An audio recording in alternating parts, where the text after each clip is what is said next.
Good morning, and welcome to the Westside Unitarian Universalist Congregation. I am Lisa Reitzes, a member of the worship team, and it is my great joy to be gathering with you for this special service featuring our guest speaker, the Reverend DeBusk, Alviar. Now, I'm sad to say that our music director, Scott Farrell, is home completing his isolation after a mild case of COVID, and we send our good wishes for his recovery. Huge thanks to Liz Bucklew for stepping in to lead us today, along with musicians John Hansen, Larry Jones, Marion Key, Chris McEwen, and Gracie Bucklew. One of our children, Nina Fox, is lighting our chalice, and Reverend Jennifer and I will be sharing our time for all ages. Today will be a multi-generational service, meaning that our children and youth will remain in the sanctuary for the whole service. However, the nursery is available for children from 6 months to 4 years old and can be reached through these doors. Henry Sikora and Nate Mesnard are our tech experts, bringing us in the sanctuary together with those joining virtually. And for all the gifts of all these folks, we are grateful. It is a blessing to be able to worship together and to be here with all of you on this bright day when we mark the endings and beginnings of the season, the autumn equinox last week, and the Jewish New Year beginning tomorrow, Rosh Hashanah, beginning tomorrow evening. If you are with us for the first time or the first time in a while, welcome. We're so glad that you're here to share in this time, to make some space in your life, to attend to your heart and your spirit, to come together in community.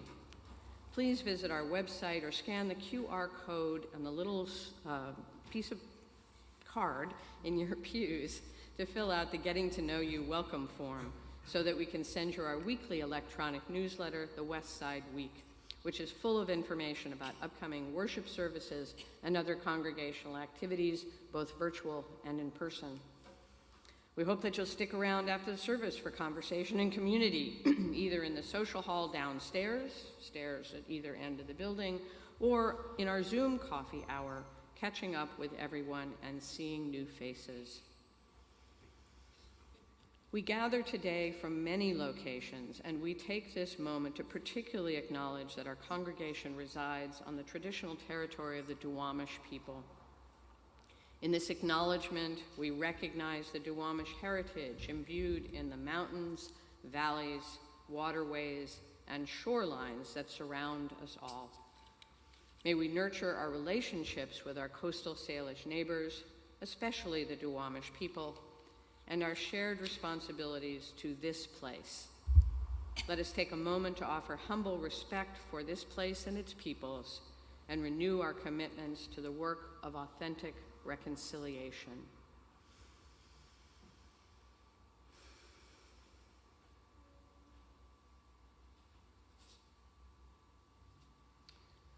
Whoever you are, wherever you have come from, whatever the color of your skin, whoever and however you love, however your body moves and your brain works, however you identify, you are welcome in this faith community. Our Unitarian Universalist tradition has no test of faith, no creed or oath to swear. We have instead the promises we make to one another, commitments we make to healing a hurting world within and beyond our walls. And now looking out, I see some faces I don't recognize, visitors, and I think some guests for Reverend Jennifer, which is wonderful. So let's take a few moments to greet each other in whatever way feels safe to you. A smile, a wave, an elbow bump, a mutually agreed upon hug. Let's greet each other.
more chances to talk after the service downstairs.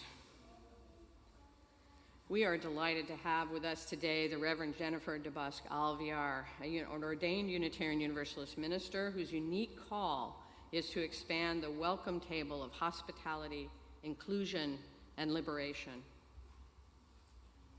To this end, she cultivates positive relationships with community organizations and diverse faith traditions, actively engaged in the healing work of bridge building and social change. Reverend Alviar received her Master of Divinity degree at Star King School for the Ministry in Berkeley, California. She currently lives with her family on the traditional land of the Duwamish people known as Seattle, Washington. And welcome, Reverend Jennifer. So wonderful to have you here today. And if you would, offer some opening words. Good morning. So happy to be with you. Thank you, Lisa, for your kind introduction. So for this morning's opening words, I would like to share with you a poem by Meister Eckhart, a 13th, 14th century German mystic. This poem is called When I Was the Forest. When I was the stream, when I was the forest, when I was still the field, when I was every hoof, foot, fin, and wing, when I was the sky itself. No one asked me, did I have a purpose? No one ever wondered, was there anything I might need? For there was nothing I could not love. It was when I left all that once was that the agony began. The fears and questions came, and I wept. I wept, and tears I had never known before. So I returned to the river. I returned to the mountains. I asked their hand in marriage again. I begged to wed every object and creature.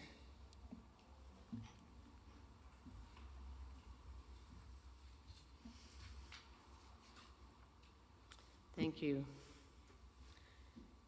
In each week's service, we invite a member of our congregation to light the chalice of our shared Unitarian Universalist faith, our beacon of hope and call to action in the cause of justice.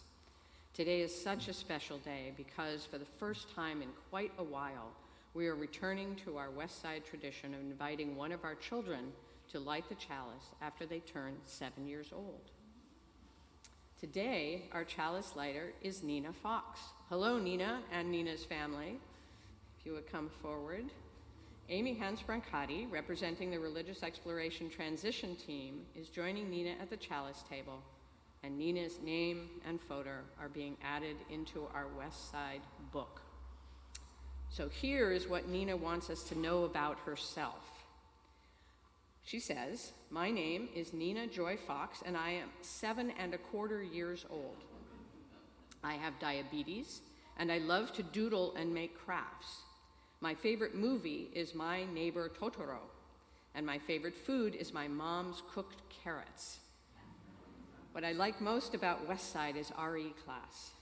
When I grow up, I want to be a veterinarian to help stray dogs and puppies and all animals, and I also want to be a mom. I want to have 3 children and a pet of my own. We have a dog now, but I have to share her with my whole family. Thank you, Nina. So, as Nina lights our chalice, please go ahead.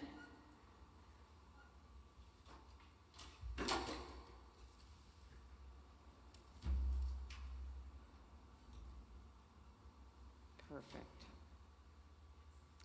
Please join me in speaking the words of our congregation's affirmation. Love is the doctrine of this congregation. The quest for truth is our sacrament, and service is our prayer. To dwell together in peace, to seek knowledge in freedom, to serve humanity in fellowship, thus do we covenant with one another. Thank you, Nina, and welcome to our Book of Chalice Lighters.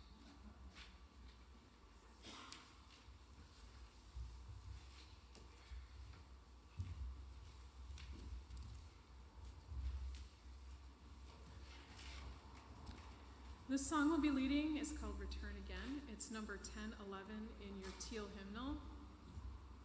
And I don't know if the words will be projected or not. It's in 2 stanzas. We'll sing the first stanza together and repeat it, and the second stanza together and repeat it. And then at that point, I will lead us in singing the first stanza simultaneously with Liz leading us in singing the second stanza. You can choose which part you'd like to sing. You can switch back and forth. You can stick to the same part. We'll sing it all together 3 times and then return to the first stanza with a repeat at the end. And we invite you to stand in body or in spirit.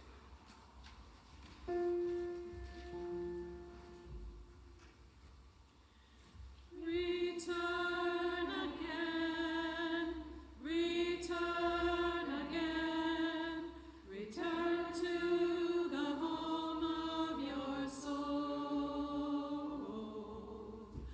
Return again, return again, return to the home of your soul. Return to who you are, return to what you are, return to where you are, born and reborn again. Return to who you are, return to what you are, return to where you are, born and reborn again. Return again, return again, return to the home of your soul and reborn again. Return again, return again, return to the home of your soul and reborn again. Return again, return again, return to where you are, born and reborn again. Return again, return again, return to the home of your soul and reborn again. Return again, return again, return to the home of your soul.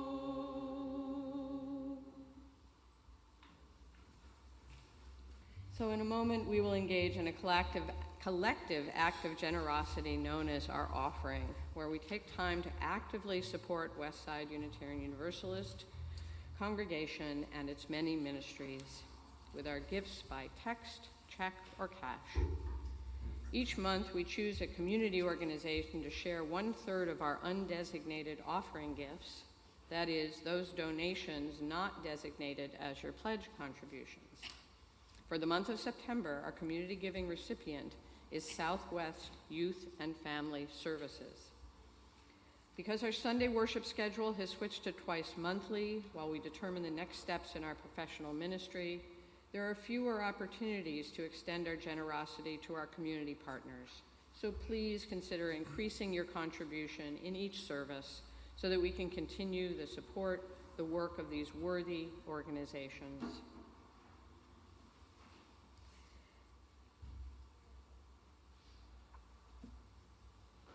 I'm missing a piece of text here to tell you about Southwest Youth and Family Services. I apologize for that. But it is in the newsletter explaining how important these services are to the community. So you can give by text by sending a message with a $sign and the amount you want to give to 616-404-4171. If you need to update your payment information, text update to that same number. For folks here in the sanctuary, prefer to share your gifts by cash or check. The greeters will move among us shortly. If you'd like your gift to be recorded as coming from you, please use one of the envelopes in the pews.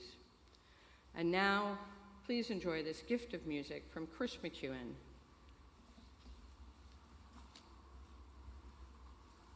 This tune is called The Jug of Punch.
Thank you, Chris, for that wonderful tune.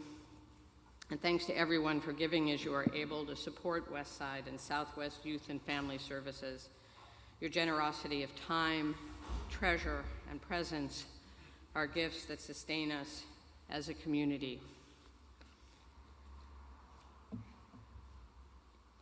Each week, we come together as a congregation in as many ways as we can to connect and share that which matters most to us. At this time, we make space for holding our joys and our sorrows.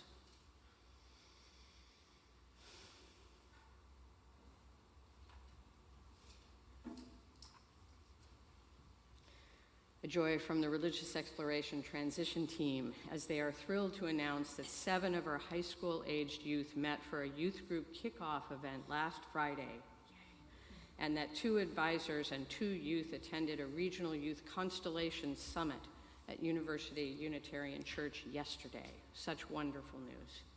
It's also a joy to share that we have a completely full 7th to 9th grade OWL class that will be held on Sundays during the service from October through March.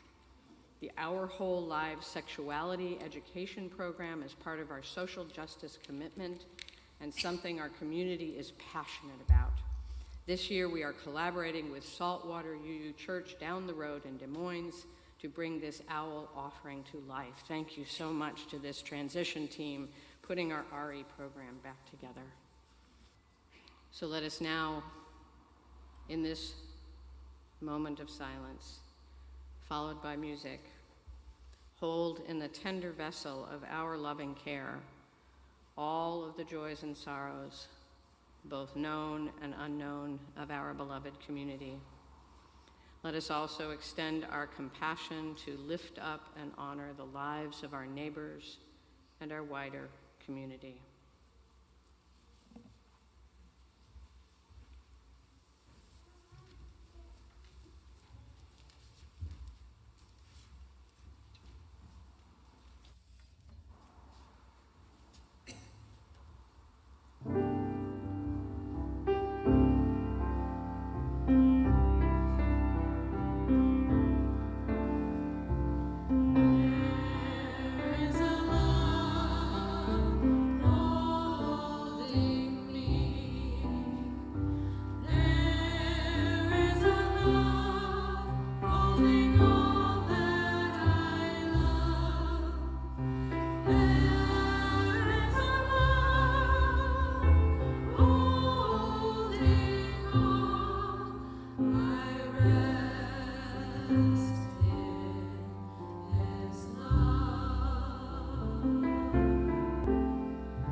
beautiful. Thank you. At this time in our worship service, I invite us into a contemplative space for meditation. May we gather our bodies, minds, hearts, and spirits into a moment of stillness. Feel the earth beneath your feet, rooted and grounded. Please join me in taking a few deep, centering breaths.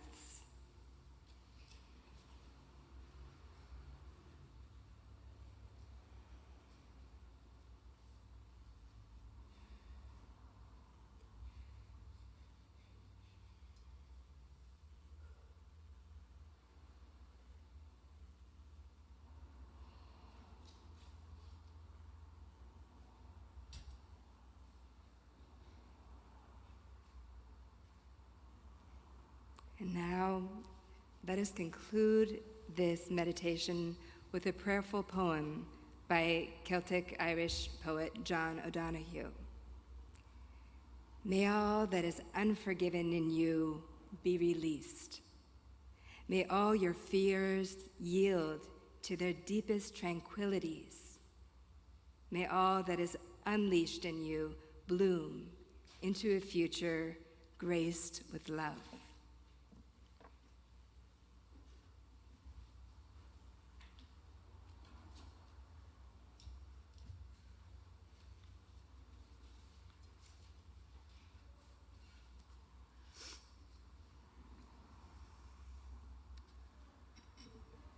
When I learned that Reverend Jennifer was going to share with us today about her powerful pilgrimage experiences in ecology and spirituality and some of the places that she went, places I myself have been, I was reminded of this poem by one of my favorite UU authors, the Reverend Lynn Unger, called The Path.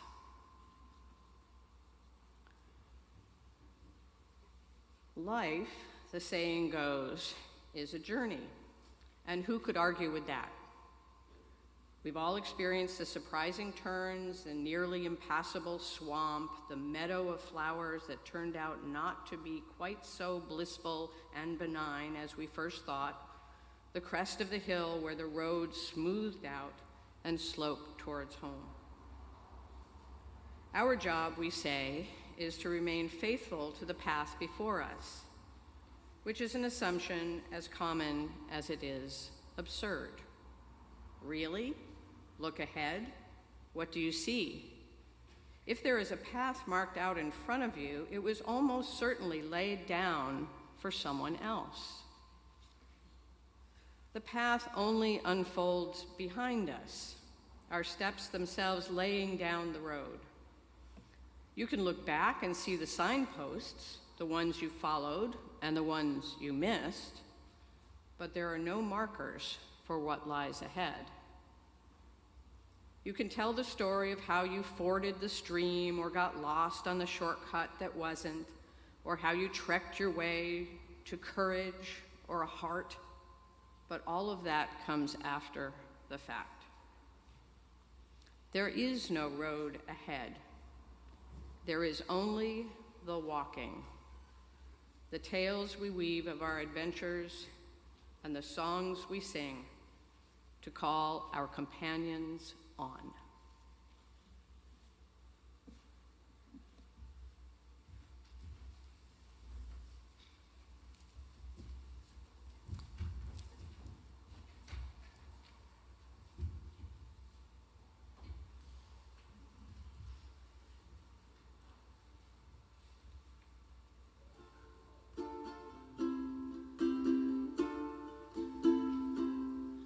Oh, my blood of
Imagine yourself standing with your feet grounded on a rocky shore. It is sunset. Your eyes behold a brilliant crimson sky. You marvel at the stunning turquoise waters surrounding you. My question is this: where might you find yourself located on this exquisite rocky landscape? If you happen to be standing side by side with me on this particular rocky shore, then you are located on the remote island of Iona, Scotland. Welcome to my summer pilgrimage through the landscape of wilderness and soul. I joined a band of pilgrims united in caring for the earth within the Celtic spiritual tradition. Our group consisted of clergy members, healthcare providers, and environmentalists. And here is a photo of our two guides. Mary DeYoung is on the left, with Victoria Lors on the right. Mary has led pilgrimages to Iona for over 20 years. She is a spiritual ecologist, eco-theologian, spiritual companion, guide, and writer who founded a nature-based program called Waymarkers. Mary is an engaging storyteller, weaving myth, poetry, nature, and music together in her retreats. Like mythologist Martin Shaw, Mary too believes that the earth speaks in myth. Victoria is the author of Church of the Wild, How Nature Invites Us into the Sacred. She is founder and director of the Center for Wild Spirituality. I experience great hope in Victoria's vision for the future of eco-theology, expressed in her words. As ecological, cultural, and civic integrity unravels, heart-centered people are being called into a new kind of spiritual leadership, deeply connected with both spirituality and nature. The collapse we are experiencing is actually initiating the emergence of a new story, not through some big gathering at the UN with political and religious officials. The new story is emerging through us, through people whose hearts are open and voices are open to the sacred whispering through the forest and ocean and sky. Victoria's evocative rewilding description highlights two historical sites that we experienced on our pilgrimage. One included Iona Abbey. St. Columba founded Iona Abbey in AD 563. It is located off the Isle of Mull on the west coast of Scotland. This monastery survived until the end of the 12th century. Around 1200, a community of monks founded a Benedictine abbey here, which lasted until the Protestant Reformation of 1560.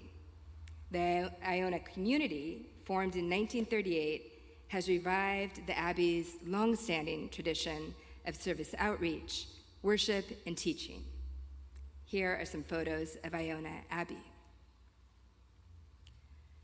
The Iona Nunnery marks another significant historical site. The convent of the Augustinian nuns was established around the same time as a Benedictine monastery in the early 1200s. The nunnery fell into the ruins after the Protestant Reformation, yet wildflowers continue to grow, thrive, and bloom within this sacred space. Is it possible that the Iona's medieval nunnery might breathe greater relevance and vitality to us today around eco-theology? Could hope be found, paradoxically, in the ruins, the collapse, and rewilding of institutional churches, bringing forth greater generative renewal? I pondered these questions as I surveyed the nunnery's open, sky-filled landscape. Perhaps the great conversation might be re-engaged most effectively by inviting the wind to blow and the stars to shine uncontained by roof and walls. Pilgrimages have a way of responding to challenging questions in a language beyond human speech, especially when our human selves are engaged in dialogue with the earth's wild, magnificent creatures. Our journey led us to embark on a ferry ride to the magical isle of Staffa, the land of the puffins. When our ferry docked, our fellow pilgrims climbed a steep, rocky, volcanic cliff with breathtaking views of the lush greenery set against its blue turquoise waters. When I first set my eyes upon the puffins, their funny waddle enchanted me. I found their expressive eyes filled with character and charm. My heart both softened and expanded.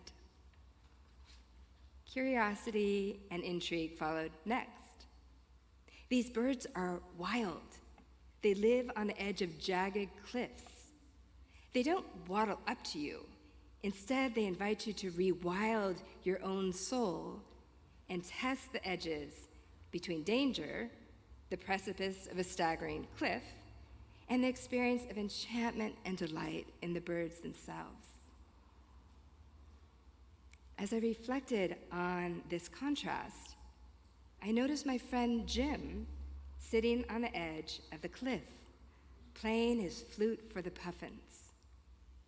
At 61 years old, Jim had been diagnosed with a rare skin cancer. He was preparing for a bone marrow transplant that might cure him. And then again, it might not. Jim served as a pastor for 36 years. While we talked together on the ferry, he shared how the mystics helped him come to peace with his predicament, especially Julian of Norwich. She is famous for these words: "All shall be well, and all shall be well, and all manner of things shall be well." Julian was known as an edgewalker.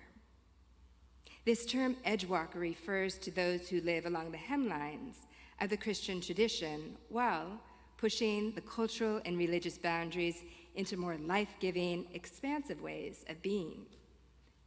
Today's modern use of edgewalker includes many diverse spiritual traditions and practices. And so it was on that day.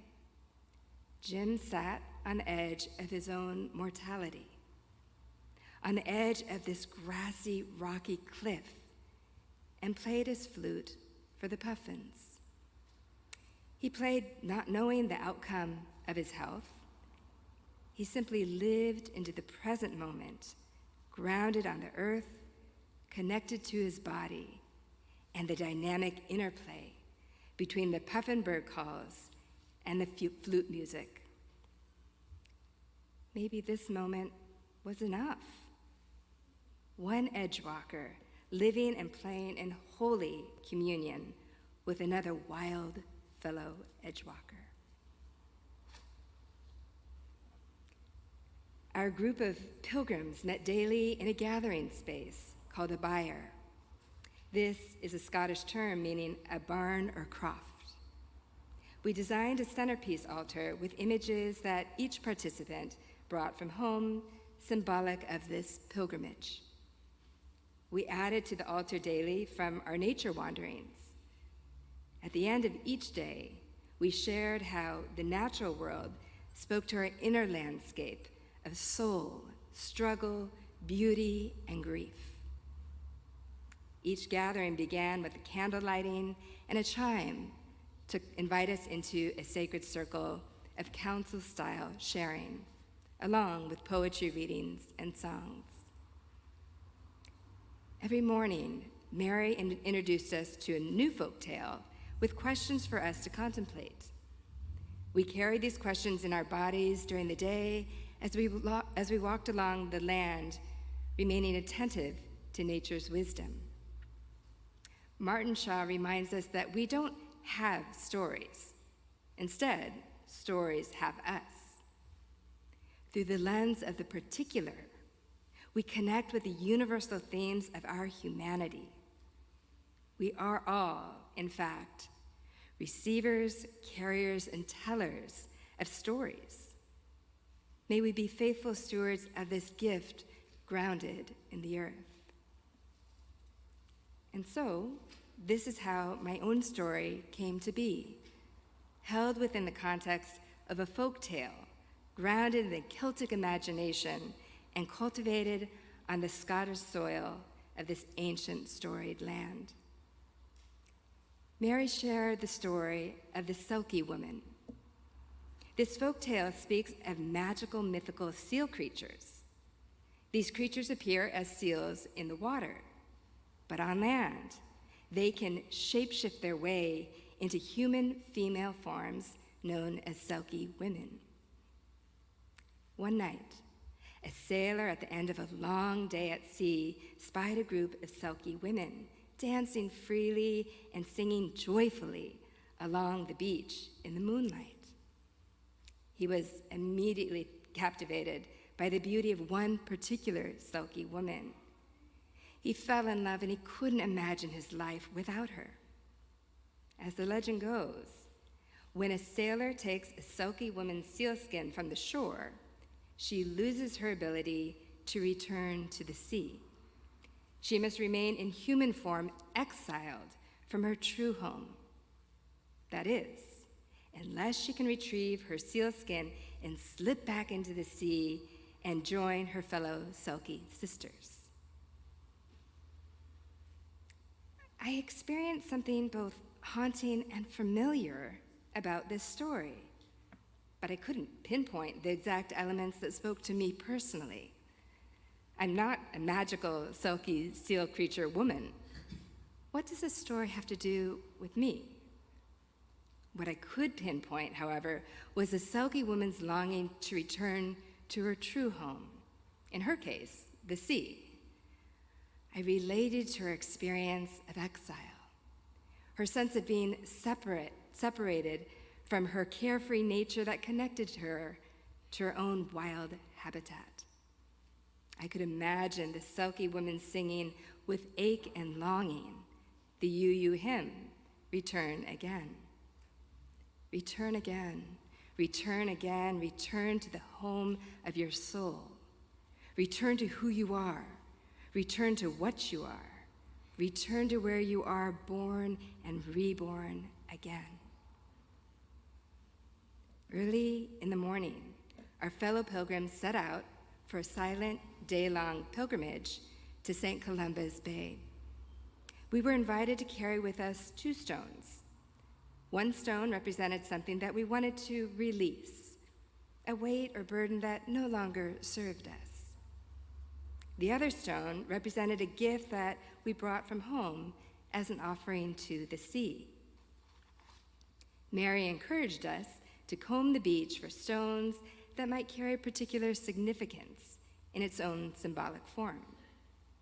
She also reminded us to reflect on these key questions regarding the Selkie woman folktale. What happened to your sealskin? That moment of exile, a loss of innocence. Here are some photos of our pilgrimage to St. Columba's Bay. In addition to our silent walk to the bay, we also participated in a labyrinth walk. As Mary suggested, we combed the beach for symbolic treasures. I dipped my hands into the St. Columba's Bay with my eyes downcast, searching for who knows what. It felt like a silent, kinesthetic dialogue between my body and the sea. Then I scooped up something in my hand, a small stone. It stood out from the rest of the stones with its unusual etchings. The light gray stone held white markings with a swirling pattern. As I peered closer, my eyes traced the outline of what looked like an umbilical cord with the image of an infant's head in utero. an image that one would find on an ultrasound in the hospital. In the center of the left side of the unborn infant's head marked a gray dot. I held this stone tenderly in my hands with shock and recognition. I began to understand the connection between the Selkie woman's story and my own. What happened to my sealskin? On one sunny summer afternoon, my best friend and I were enjoying a play date at the local swimming pool. I was 6 years old at the time. We splashed and laughed happily in the water with carefree joy. Suddenly, I experienced a throbbing headache. I climbed out of the pool to rest and wait for my headache to subside, but it didn't. Instead, I fainted and my body collapsed. My friend's mother rushed me to the emergency room. I arrived at the hospital comatose and paralyzed. As it turned out, I was born with a clot of abnormal blood vessels in the left hemisphere of my brain, right where the dot on the stone pointed. On that day, the blood vessels burst, leading to a life-threatening brain hemorrhage. What marked my moment of exile? For the first 6 years of my childhood, I lived a healthy, wholesome life. I grew up in a loving, well-educated family as a white, blonde-haired, cisgender, able-bodied child. I had friends. I belonged.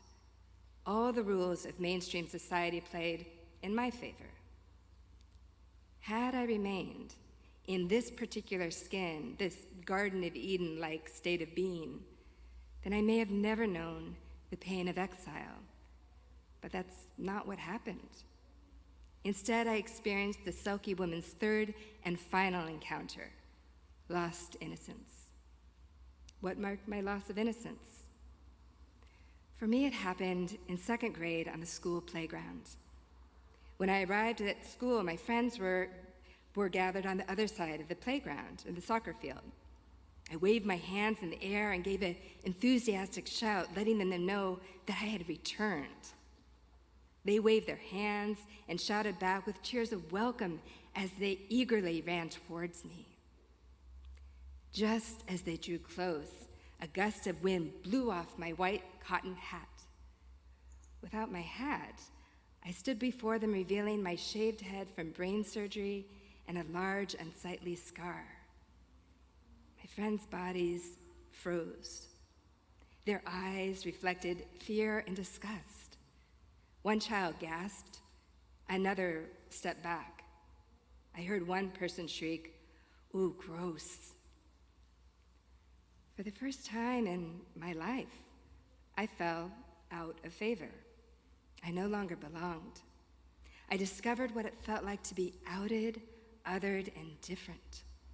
In that unforgettable moment, I glimpsed the pain of what it must feel like for those who are marginalized and oppressed to be excluded from the welcome table.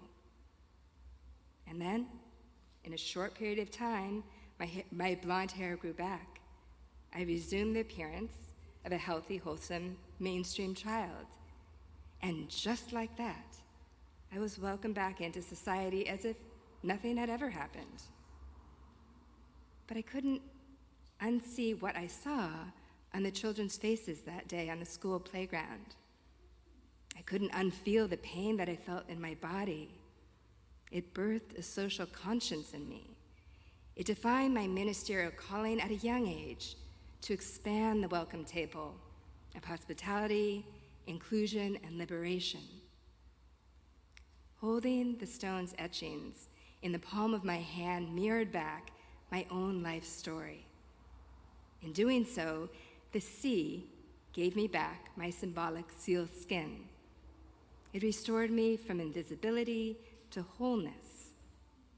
I finally felt at home and at peace in my own skin.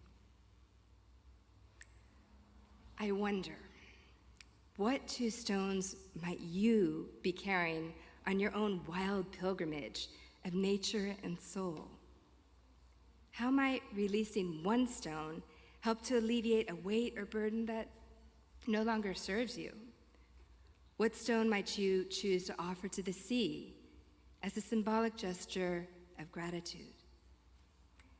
A simple nature ritual like this can orient and ground us in our particular location to place, home, body, story, and community. After all, it is through the lens of the particular that we connect with the universal themes of our humanity grounded in the earth. Blessings to the many edgewalkers among us, those who sit on the edge of a cliff and play a flute for the puffins, those who engage in the mythopoetic world of storytelling and song, leading to greater personal and ecological healing. May these diverse and varied forms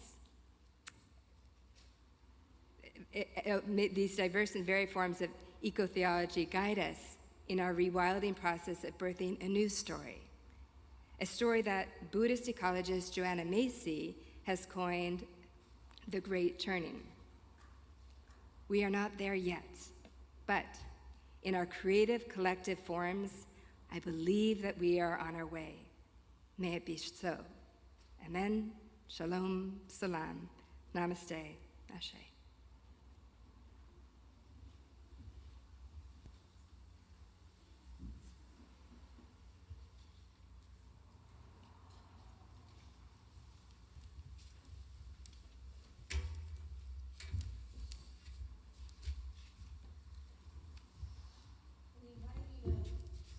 In body or spirit, and join us for our final hymn, Song of the River.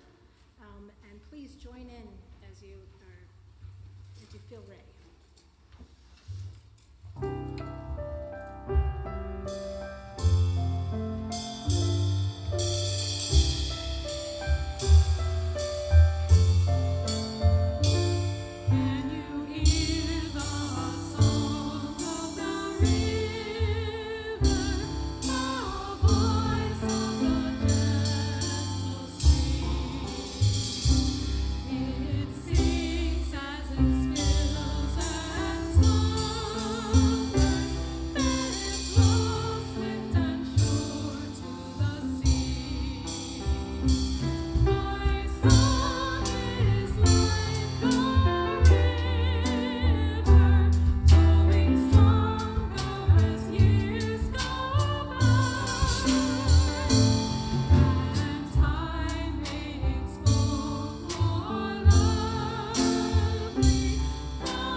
Thank you so much Please be seated.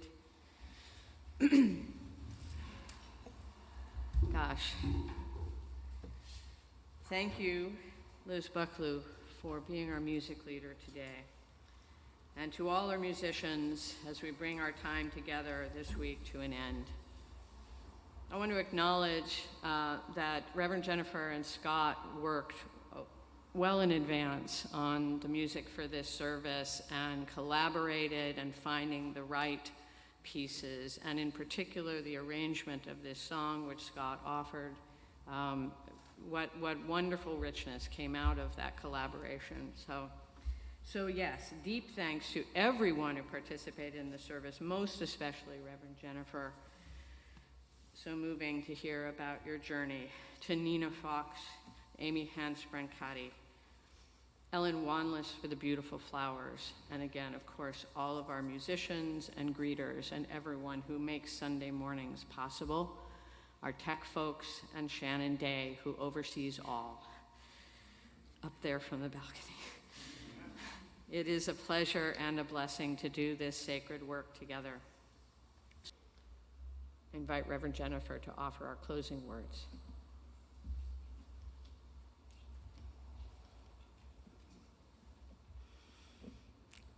May our prayer for ecological renewal inspire and engage us to act on behalf of the earth and in relationship with the earth. In this spirit, I share with you a poem by Robin Wall Kimmer from her book, Braiding Sweetgrass. Knowing that you love the earth changes you, activates you to defend and protect and celebrate. But when you feel that the earth loves you in return, that feeling transforms the relationship from a one-way street into a sacred bond. I invite Nina to release the flame, please. As Nina releases our flame, may we go into this week blessed and blessing the world. We hold you in our love as you go.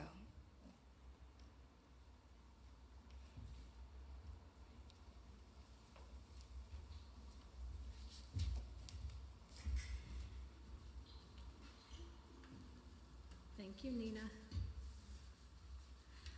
We invite you to stand, embody your spirit, and join us in singing Long Time Sun, an Irish blessing.